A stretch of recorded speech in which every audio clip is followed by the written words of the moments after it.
لسر ایرشا پکیکی یا بو سر هیزن پیشمرگه ابروکیا پیکینان بریندارن پیشمرگه شهیدن پیشمرگه هنه و هل بجارتنی سروکاتی امریکای میوانه که من هیجان دخوازم هون بالا خوب دن سر و گفتگو و نقاش ما کام بر بکودات چن آسوی که چاواره هرما کردستانت که دست پکیکی دا کو او قاسنا کو کی چکرنه دری وکرنه لپیشا نیارن کردستانی جهله کدن هل بجارتنی سروکاتی امریکای کا کی ده بچه کوش کاسپی کلی بکلی اوجی خویاد به دكتور صالح ملا عمر مامستای زانینگه بسپوری سیاست ناو دولتی دكتور صالح تو بخیرات یا کردستان ممنون سپاس سر چاوت من دكتور دسپیک دامه رشا پکیکی اثر بو هزین پیشمرگی دسپیک کین کردستان چاواره و ایرشت کر تأكيد ناكوكي تردي كي نوبرا پکیکی و حکومت هریما کردستان دا هبو هندك سیاست هلا يعني پکیکی پیش گرفته شیوه یکی وقتی شرط اگر گروه تروریستی داعش هاته کردن یا وقتی رفراندوم هاته کردن شرط بینا هزید پیشمرگه و حشد شعبی و بغداد درست بو پکیکی ها در فتح جدید هاته نو هندک نوچه ادا ویست که خو فرض بکاتن ایتلو نوچانه نچیت دروه اوش هو کاری سرکی بوید گریتوه که شیوه یکی گشتی پکیکی بخو نزانیتن که چه آمانجه که چه هدفه که آیا بتویتن برگیری مافید کردی ترکیه بکاتن یا تویتن کیشه با حریم کردستانی درست بکاتن حریم کردستانی حریم که دستوریه بخوینه هزاران شهیدی هاتیت درست کردن بتاکید او ناکوکی و او سیاستید که پکیکی پیش تگریتن یه بویا باعثی وی هنده که روش بروش پیوندیت نیوان حریم کردستانی و پکیکی برای خرابتر بون بچیتن بس بوی هندی که بیت شرک و شرکی گوره بیت درست کردن هیوا دارین که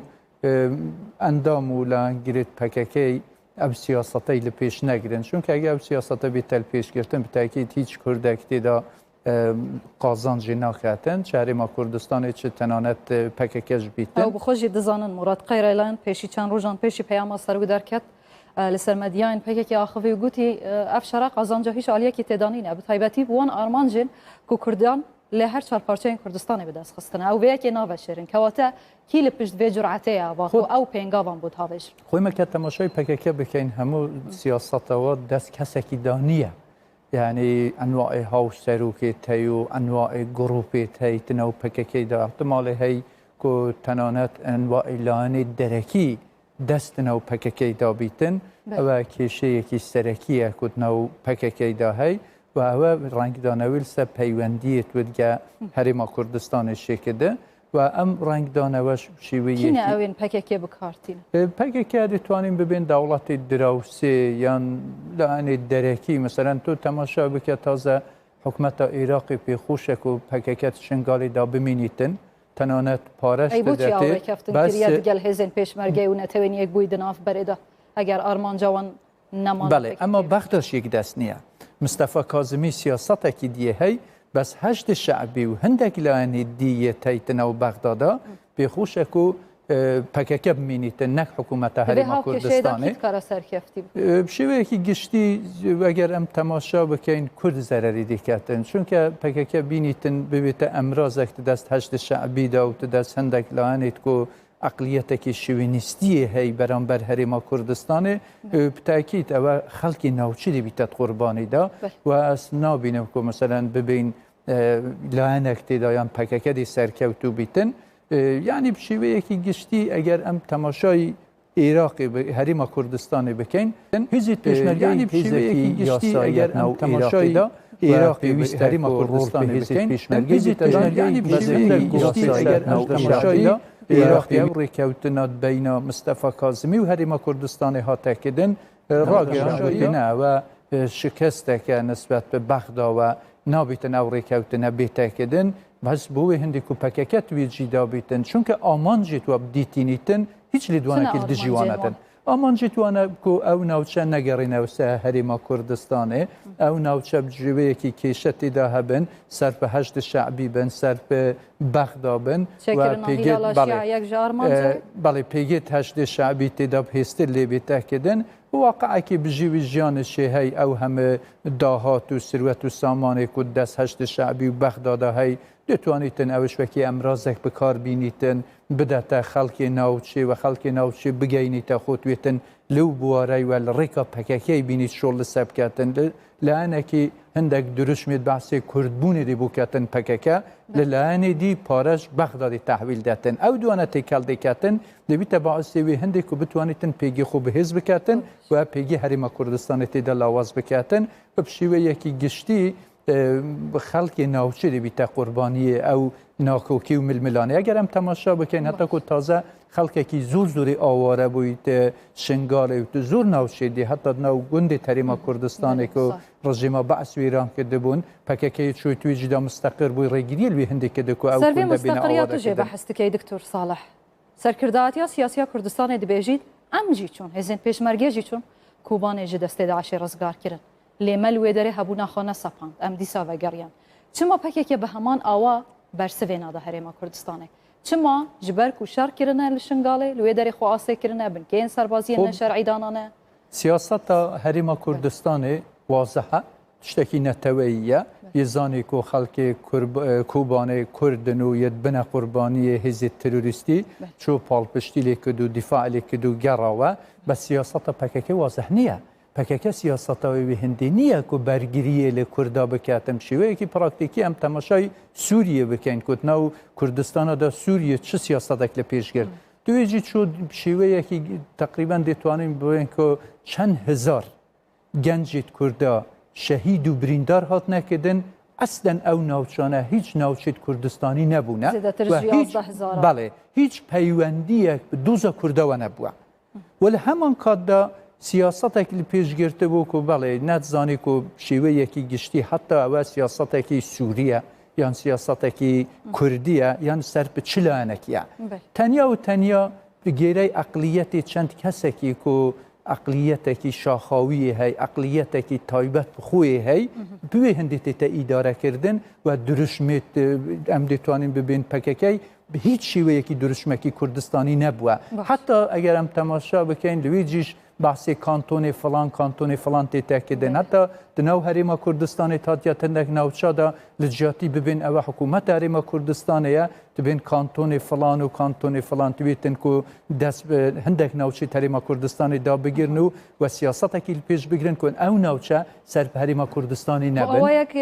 bu awayek ji awayan dûrpêçek li ser PKK heye hem li Rojavayê Kurdistanê do jî nardiyê taybetê netewêniyek bûyî ji bo Sûriye gotî divê ku PKK li Rojavayê Kurdistanê nemîne an ku wan jî şik û guman heye ku di nav rêzên Hesedê dabin li Başûrê Kurdistanê jî ji xwe tu dibînî rêkeftin di navbera Tirkiye û Îranê jî de heye ji bo bi armançkirina wan û neyarên her du layan ji xwe herêma Kurdistanê jî xelkê wê bi gelemperî weke hûn dibînin bi rojane li ser ekranê ji hebûna wan acizin ev ablûqeye ev dûrpêçe dikarin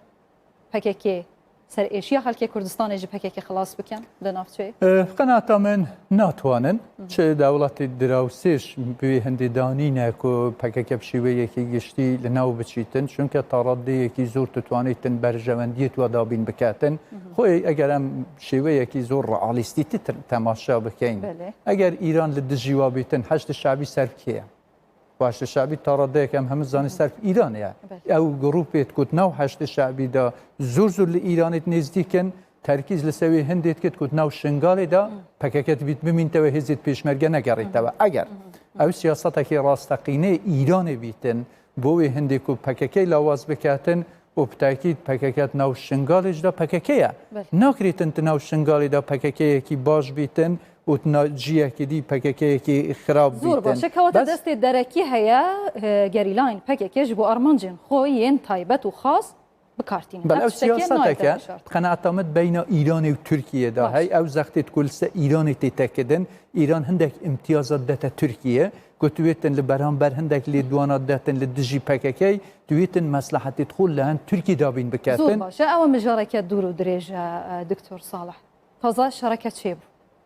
Ew ku kesê nedixwaz bi taybetî Serok Barzanî ku jê behs dikir û heram kiribû ev rûkevana hêriş kire ser hêzên pêşmerge û pêşmerge şehîd û birîndar kirine. Ji vir û şûn da ji bo avekê bi vî agirî dakin و پێکێکی بچیتەوان سنوورێن و ژێهاتنە تو چ چاوەڕێت کە تاکید پێویستە و تاڕادەیەکی زۆر ئەو قەیرانێک و هاتیە دەستکردن کۆنتترۆل بێتەکردن دل سەروی هەندی مینتەوە و حکوومەتە هەرێما کوردستانی چه سیاسەتێکی دل پێشگیریتن ئەگەر بیت و بەرەو ئاراستەیەکی دەرباز ببیتن و